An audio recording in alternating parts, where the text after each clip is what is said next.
Buenas tardes, mi nombre es Gerson Aparicio y en este proyecto de investigación vamos a hablar acerca del fenómeno de refracción, reflexión y el fenómeno de reflexión total interna. A continuación les presentaré a mis compañeros. Mi nombre es Alfredo Puerta y voy a hablar acerca del fenómeno de la reflexión. Grupo L2B de Física 3 y hoy les vengo a hablar sobre la refracción de la luz y la ley de Snell. Bueno, en nuestra experiencia vamos a utilizar los siguientes implementos. Una pecera que vamos a llenar de agua para comprobar que pasando de un medio a otro se va a refractar la luz. Un láser que nos va a generar el haz de luz. Un espejo para comprobar la reflexión. Un palo de pincho que vamos a utilizar para comprobar que la refracción se da, teniendo en cuenta que este palo de pincho va a tener la dirección del haz de luz incidente, y una botella de agua para comprobar la reflexión total interna.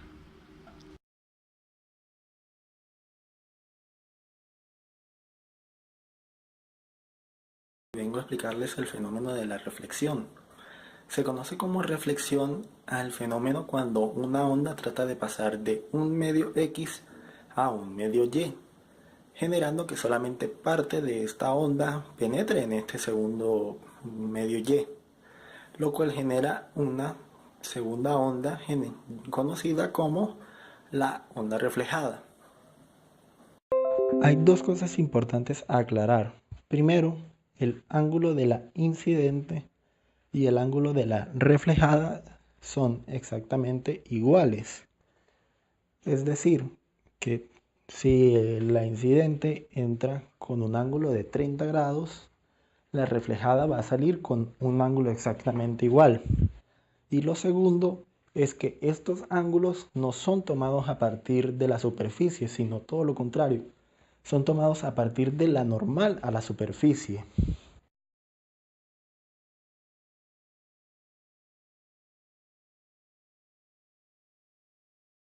La refracción de la luz se da cuando un rayo de luz atraviesa de una superficie A a una superficie B.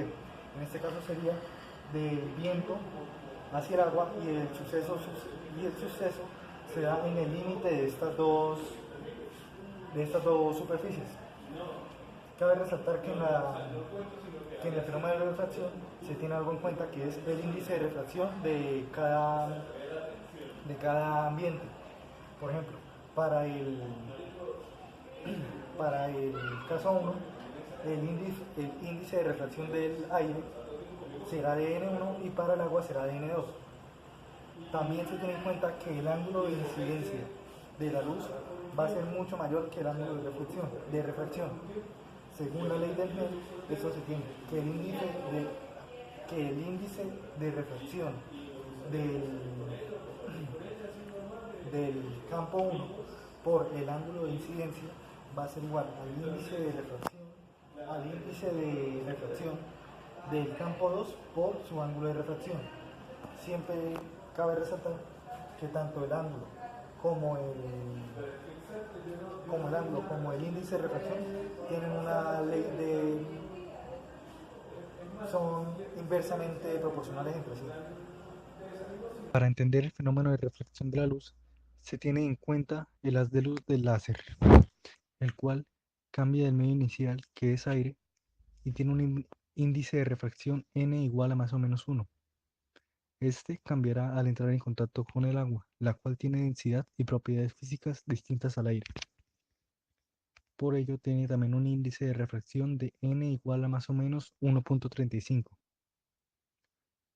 Se puede observar que debido al cambio del medio, la velocidad de la onda se ve afectada, y entonces el ángulo de incidencia y el ángulo de refracción son distintos.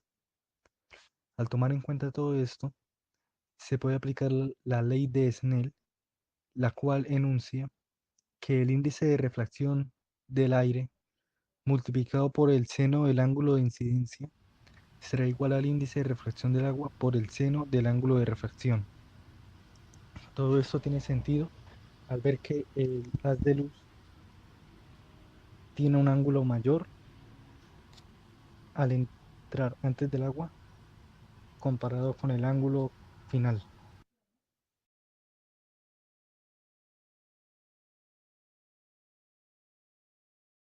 Bien, en esta fase del proyecto vamos a comprobar la reflexión total interna. La reflexión total interna es un fenómeno que se da debido a la participación de un haz incidente con un cierto ángulo mayor a un ángulo teta crítico. Este ángulo teta crítico se calcula sacando el seno inverso del índice de refracción 2 sobre el índice de refracción 1. Hay que tener en cuenta que el índice de refracción 2 tiene que ser mayor que el índice de refracción 1. Por esto, la reflexión total interna se da desde un haz que ingresa de un medio que tiene un índice de refracción menor a un índice de refracción mayor, como es en este caso que ingresamos desde el aire hasta el agua. La reflexión total interna es un fenómeno que tiene muchas aplicaciones en la vida cotidiana y vamos a representarla en el agua y se va a dar de esta manera. Digamos, en este momento, acá vamos a ver cómo el haz de luz todavía se refracta y aumentando el ángulo, llegando a un ángulo mayor al teta crítico, podemos evidenciar cómo el haz sube y no se refracta, sino que se refleja internamente. Y aumentando este ángulo, acercándonos al ángulo teta crítico, podemos ver cómo el haz reflejado se acerca a 90 grados con respecto a la normal, que es la característica principal del ángulo teta crítico. Por esto, la reflexión total interna se da en ángulos mayores al teta crítico. Bien, otra forma de representar el fenómeno de reflexión total interna es con esta botella. Tenemos una botella la cual tiene un hueco en la parte inferior y vamos a pasar este haz de luz por ese hueco y vamos a ver qué sucede mientras el agua sale.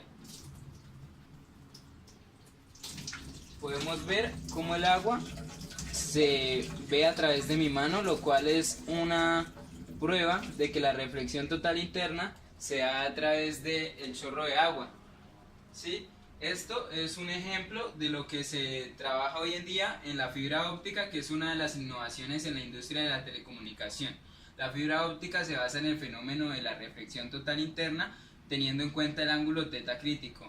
Esto es bastante importante debido a que, como la reflexión es totalmente interna, no hay pérdidas de energía y se puede trasladar tanto energía como información sin ningún tipo de pérdidas. Y además, debido al hecho de que no tenga pérdidas, no se calienta el material.